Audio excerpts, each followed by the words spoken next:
What's up mga lods? Tara, samahan nyo kami mamasyal dito. Palakad-lakad lang. Solo namin ng lugar. Maaga kasi kaming namasyal eh. Walang kaagaw sa view. Kami lang. Ito pinunta ni Wiper rito eh. Yan o. Yan ang sinadya ni Wiper rito eh. Kaya lang medyo nalit kami ng dating eh. O konti na lang.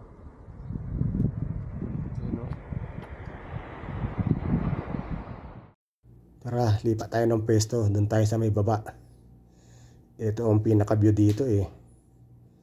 Diba? Ganda-ganda eh. Walang katao-tao, kami lang. Kaway-kaway, wifey. Wifey. Yun o. Hoy si wifey. Yan o. Ganda ng kabundukan dito sa may abha. Yan. Lakad-lakad lang kami. Kasi maaga pa. Walang ganong tao. Yan, relax lang. Maraming salamat po sa mga nanood. Ingat po kayo. Thank you.